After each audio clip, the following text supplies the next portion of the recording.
Identification with phenomena is common for all of us in all aspects of our life. We notice phenomena, and it could be nothing to do with us. It could be someone just passing in the street. If we identify with it, we become it, and then we suffer the results of it. I believe this is happening to us all the time. We are picking up information from the mind, the non-local mind. The brain analyses the information. Our system is interpreting that information all of the time. That information could be interpreted as sound. It could be taste. It could be touch. It could be color. It could be a feeling. It could be anything. Ultimately, it is all just information that the brain is analyzing. As a result of this analysis, the brain then produces a response in the form of a chemical. I think it's fascinating, absolutely fascinating what's going on. We can understand this from a different point of view. If you have trouble understanding this from this point of view, it's because your nervous system is not yet capable of imagining this as a possibility. It will become capable if you keep listening to this information, but mostly it will become obvious if you practice for yourself. The more you practice, the more obvious this will become. You're already accessing the mind. You cannot help it, but you're only accessing a tiny little part of it. We have, all of us, the potential to access it all, a massive amount of information, not that you're going to get it all at once. Downloading every piece of information on the planet that's ever been.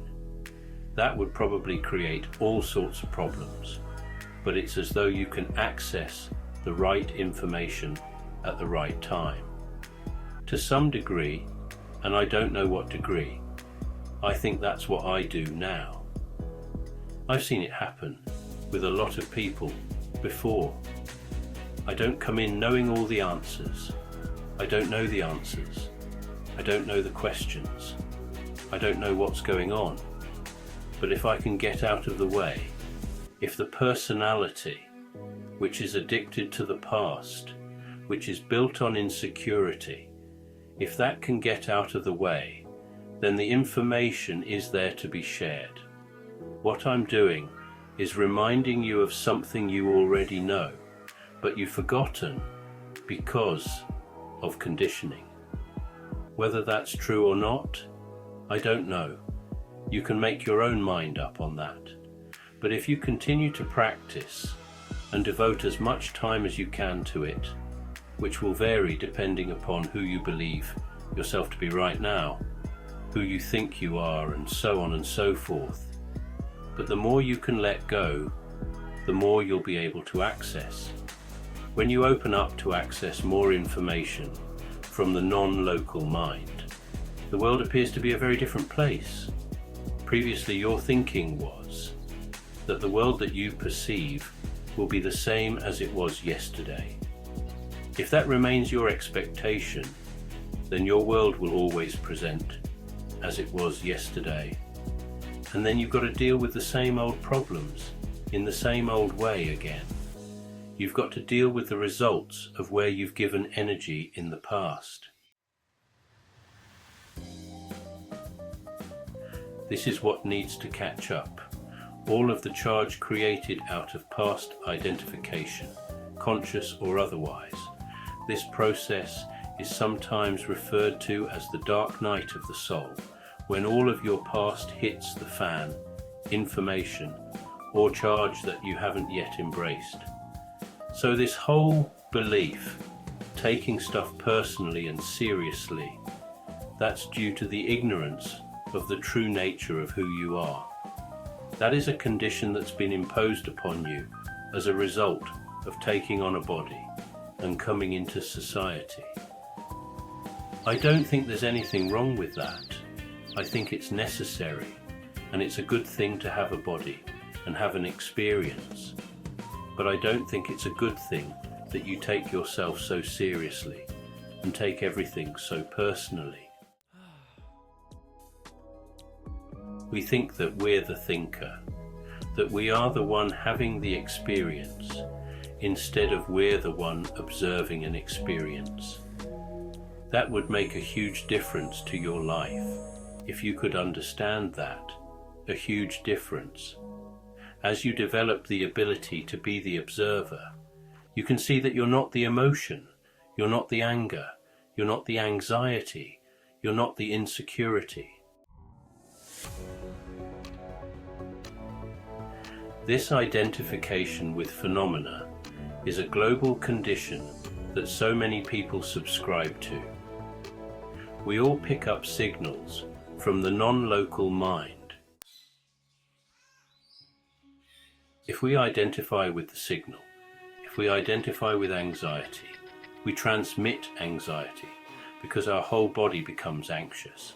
So then the transmission from the body changes to one of anxiety. So now your feedback into non-local mind is anxiety. As we react, in this case to anxiety, then we become a part of the problem because we give energy back into the mind for anxiety, which reinforces this energy field that surrounds the planet, which creates more anxiety.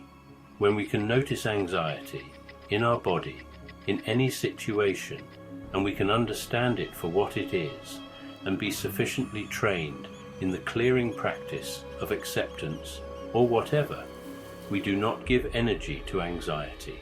We can collapse the charge, which is what we do in clearing. If we had identified with anxiety on any level, our body would become anxious. Chemicals are produced, the body goes into anxiety, it feels uncomfortable, it starts to get paranoid. You start to get sweaty palms, and you're looking around all the time wondering what's going on.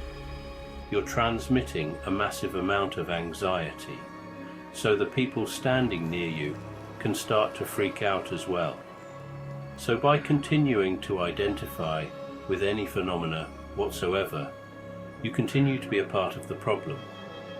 Now the problem, whether that's fear, anxiety, or frustration, doesn't matter. All the time we identify with an emotion, we give energy back into the non-local mind, which just makes the soup even thicker.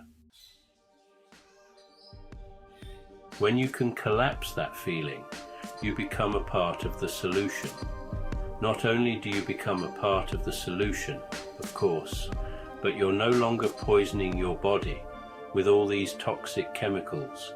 And anxiety is very toxic, not the sort of thing you want to do.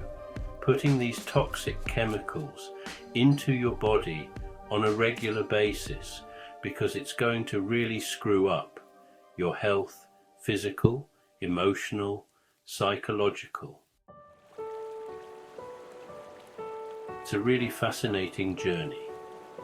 Every time you acknowledge a feeling in the body and you don't give it energy, you're taking a step closer back towards the true nature of who you are.